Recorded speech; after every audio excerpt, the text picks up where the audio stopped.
Orang-orang Perikatan Nasional, PAS, Bersatu, terutama orang PAS lah. Dia tak boleh move on. Dia orang ni tak boleh move on, tuan-tuan. Kenapa dia tak boleh move on? Sebab dia tak jadi kerajaan. Pertama. Kedua, dia tak boleh move on. Siasatan akan dilakukan tak lama lagi. Buku siasatan akan dibuka, terutama melibatkan dana lebih 500 bilion yang digunakan sewaktu COVID yang tidak dibentangkan kepada kabinet. Okay. Now, soalan seterusnya. Kenapa Zahid Hamidi is... kenapa Zahid Hamidi? Ini aku tak boleh nak brain. Zafrul tu cerita lain. Yang Zafrul tu cerita lain. Kenapa Zahid Hamidi? Okey, tuan-tuan, ni nak cerita lah. Macam saya kata tadi, ini satu kerajaan reluctant government. Satu kerajaan yang kita pun tak nak sebenarnya. Kalau diikutkan, kita pun tak nak. Kalau ada pilihan lain, kita pun nak ada pilihan lain. Okey, now, kita tengok dahulu. Katakanlah bukan Pakatan Harapan. Katakanlah Perikatan Nasional mendapat peluang membentuk kerajaan perpaduan. Dia nak ambil tak UMNO? Dia nak tak ambil, kena tak ambil UMNO? Now, kita kira 82 campur dengan 30, 112. So, nak tak nak, geng-geng Muhyiddin perlukan kepada UMNO. Tetapi dia kata tak perlu semua is. Dia perlu 10 saja. 10 yang sokong itu. 10 tu cukup. Okey, kita kira. 73 campur 10, 83. Now, daripada mana balance? Dia kata GPS 22. Ini yang menarik. Saya nak bagi tahu. GPS akan pergi di mana UMNO pergi. Bukan UMNO yang 10 tu. UMNO, parti UMNO tu pergi. Di mana barisan pergi, di mana UMNO pergi, GPS akan ikut. Ini kita kena faham. Kenapa? Yang ni minum kopi saya cerita. Tetapi dalam live saya tak boleh cerita. Ini sensitif sikit. Tetapi dia ada sebab dia. Kenapa? Ke mana UMNO pergi, di situ GPS akan pergi. Bukan UMNO yang 10 orang ni, parti dia. So presiden UMNO kat mana dia decide, maka di situ yang akan GPS pergi. Dia akan bentuk kerajaan dengan orang di mana UMNO ikut. So daripada situ, katakanlah 22, Perikatan Nasional still tidak ada. Belum ada, tidak akan dapat membentuk kerajaan. So nak tak nak, sama ada dia kena panggil semua 30 orang Barisan Nasional termasuk kluster mahkamah, atau dia kena tinggalkan kluster mahkamah, dia panggil yang 10 orang itu saja. Masalahnya GPS.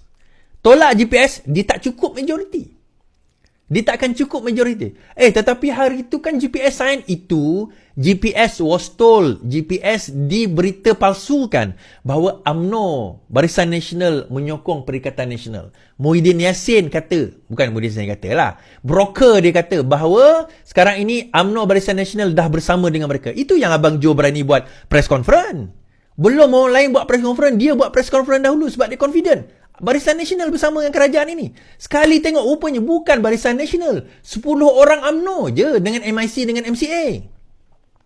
Itu yang berlaku. Tak cukup. Abang Joe was misled, misrepresent di dalam kenyataan tersebut. So bukan salah beliau lah. Dia, maklumat yang salah. So, dalam keadaan ini still tak boleh nak bentuk kerajaan. So, kena bentuk dengan kerajaan Pakatan Harapan yang paling stabil. Yang di-Pertuan Agong nampak benda ni. Macam yang saya tunjuk tadi dalam carta tadi, kestabilan paling tinggi adalah yang 82, Pakatan Harapan. Now, balik kepada soalan kita. Habis kalau macam tu, kenapa juga nak ambil Zahid ni? Dia macam ni. Yang pertama, kuota dibagi oleh Datuk Seri Anwar Ibrahim kepada parti-parti tersebut. Kuota diberi oleh Datuk Seri Anwar Ibrahim kepada parti-parti tersebut. PKR dapat berapa ni. So, parti itu menentukan siapa yang mereka nak hantar sebagai wakil.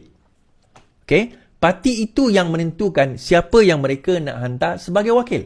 Bukannya Anwar Ibrahim yang menentukan, okay, yang ni boleh, yang tu tak boleh. Tak ada. Bila dia bagi nama, maka Anwar akan kata, okay, setuju. Dia bagi nama, Anwar akan kata, okay, setuju. Teruskan. Tak ada masalah. Itu, dalam keadaan ini, kita kena faham. Anwar tidak akan mempersoalkan apa yang dihantar oleh parti-parti sebagai senarai dalam kabinet mereka. Now, dia kata, takkan Anwar tak ada kuasa? Bukan masalah ada kuasa. Ini bukan kerajaan Anwar Ibrahim. Anwar Ibrahim adalah orang kata penyelaras kerajaan YDPA. Ini kerajaan perpaduan. Dia kerajaan Anwar Ibrahim, kerajaan Pakatan Harapan, kalau Pakatan Harapan itu memegang majoriti 112 ke atas. Now, bila pergi kepada kluster mahkamah ini, Dibagi bila kerajaan perpaduan. So, Anwar Ibrahim tidak ada kuasa kepada siapa yang UMNO nak namakan, Barisan Nasional nak namakan sebagai calon mereka. Sebagai PM umpamanya, sebagai menteri umpamanya, dia tak ada kuasa. Dia hanya tengok, terima. Itu tugas dia. Okay? Itu tugas dia. Oh, jadi kalau macam tu Perdana Menteri kita tak boleh pakai lah, Is. Tak ada orang kata apa, tak boleh menentukan. Bukan masalah boleh pakai tak boleh pakai. Isunya adalah kalau mereka tarik sokongan, tak ada kerajaan. Betul tak? Kalau mereka tarik sokongan sekarang ini, kalau UMNO, Barisan Nasional tarik sokongan, tak ada kerajaan. So kita go back to square one. Saya nak bagi tahu contoh terbaik, tuan-tuan, apa dia? Pada waktu Muhyiddin Yassin jadi Perdana Menteri. Masa itu Muhyiddin Yassin kononnya dia bijak, dia tak nak kluster mahkamah. Dia lantik orang yang tak ada kluster mahkamah. Apa yang berlaku? Tak sampai pun 2 tahun kerajaan itu, mungkin 2 tahun lebih sikit, tak sampai pun, atau lebih sikit daripada 2 tahun, kerajaan tumbang. Kita kembali kepada Ismail Sabri pula jadi Perdana Menteri. Datang pula keluarga Malaysia, buat kabinet baru. Rakyat nak fikir makan apa? Sedangkan kita dilihat dalam politik ni, tok tarik sana, ambil jawatan sini, letak jawatan sana, bubar sini, gugur sana, cailang orang sini. Itu yang rakyat nampak. So, rakyat mula hilang keyakinan kepada ahli-ahli politik. Sebab semua dikatakan cuba hanya nak merampas kuasa. Jatuhkan Pakatan Harapan, naik Muhyiddin Yassin. Jatuhkan Muhyiddin Yassin, naik orang kata Ismail Sabri. Jatuh Ismail Sabri, buat pilihan raya. Even Ismail Sabri pun sebenarnya dijatuhkan. Sepatutnya Ismail Sabri ada satu lagi term sehingga Mei 2023. Tetapi Zahid bagi arahan supaya diadakan pilihan raya awal. Sama juga dengan kerajaan Muhyiddin Yassin. Yang menjatuhkan kerajaan Muhyiddin Yassin adalah Zahid Hamidi. Suka atau tidak, itu hakikat. Kerana apa? Dia presiden parti. Suka atau tidak, tuan-tuan, saya kata, manusia ni ada ego dia. Dia ada ego dia. Dia presiden parti. Yelah, kluster mahkamah itu satu hal. Tetapi dia tak ada jawatan pun. Tak payahlah cerita jawatan timbalan Perdana Menteri. Menteri pun dia tak ada. Presiden parti. Ego dia ada kat situ. Oh, kau nak tunjuk lah. Dia pun tarik sokongan. Now, isu dia macam mana? Yang penting, Pakatan Harapan letak tak kluster mahkamah? So far tak ada. Siapa kluster mahkamah yang ada kes? Syed Saddiq tidak diletakkan sebarang jawatan. Lim Guan Eng tidak diletakkan sebarang jawatan. Ni dua pemimpin tertinggi. Syed Saddiq dikatakan dia sendiri tolak lah. Sebab dia kata tunggu habis kes. I salute kalau betul. Lim Guan Eng pun kata tak nak. Tak nak sebarang jawatan. Even Gobind Singh pun tolak jawatan. Bukan sebab dia ada kes lah. Tapi dia nak fokus sebagai ahli parlimen. Poinnya adalah Pakatan Harapan dah tunaikan janji. Selain daripada itu, it's beyond Pakatan Harapan.